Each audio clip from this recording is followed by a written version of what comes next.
have already been introduced, but I can repeat it. It's a hard name. My name is Gabriel Ole Tong'oyo. I'm a member of parliament representing a constituency known as Narok West. Commonly, actually it's Masai Mara. I know majority of you can able to associate it better by introducing it like that. And chairman, committee administration and national security, National Assembly. And it's also a pleasure to be here to attend this important conference on national border management. So I take this opportunity on behalf of Kenyan Parliament and myself also to welcome all of us here. Karibuni Kenya, kuna matata. So welcome to Kenya. Of course, it's a visa-free country.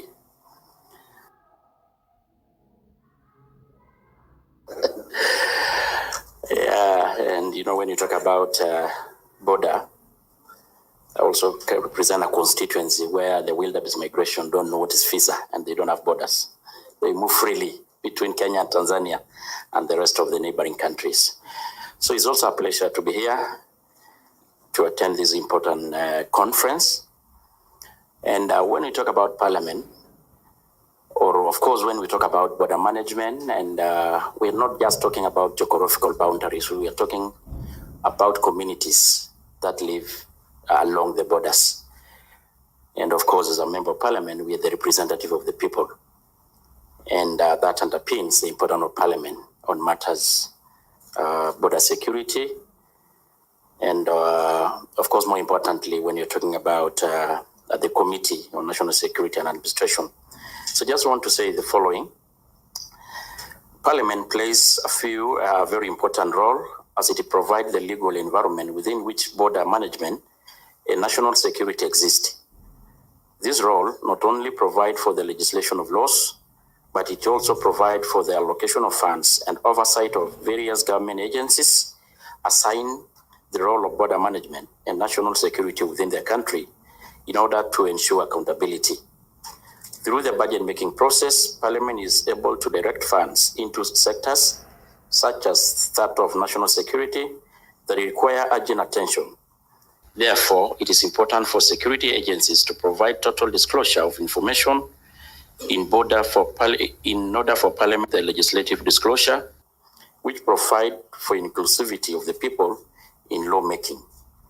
Inclusivity presents itself through public participation on proposed laws, petitions, and inquiries pursuant to the provision of Article 118 of the Constitution of Kenya.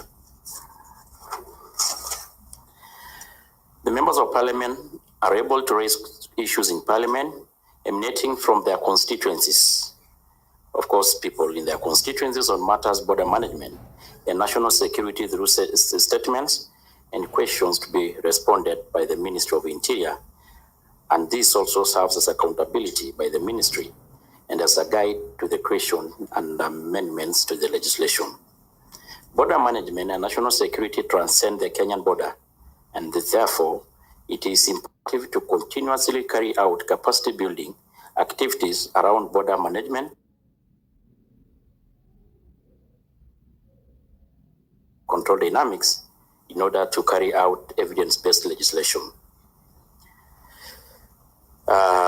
There are few enacted laws, regulation in regards to border management undertaken by the National Assembly of Parliament.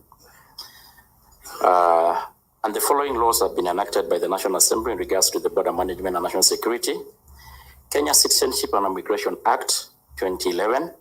In 2014, the government amended the Kenya Citizenship and Immigration Act under Section 75 of the Security Laws Act by adding Section 5A to 5D to establish Border Control and Operation Coordination Committee, which is actually the organizers of this, to enhance border efficiency and interagency coordination in border management. Kenya Citizenship and Migration Act Regulation 2012. East African Community Common Market Protocol 2010. East African One-Stop Border Post Act of 2016. And of course, the Immigration Border Procedures and Operation Manual 2017.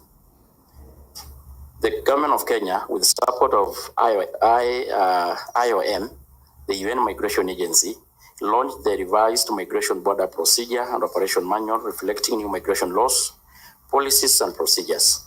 The manual was first developed in 2006 and later revised in 2010 to accommodate further changes. Parliament may undertake the following to foster cooperation with other parliaments: benchmarking visits, education tours to neighboring and regional countries in terms of border post security management, meeting with the counter security committees from parliaments in neighboring regional countries in legislation and border management. To ensure the efficient ratification of treaties, convention, and agreement touching on border management by the National Assembly, and to create regional legislation and border management in regional parliaments such as East African Legislative Assembly, YALA, and Pan-African Parliament, PAP, that may be applicable to all countries. Thank you so much, and I say welcome once more.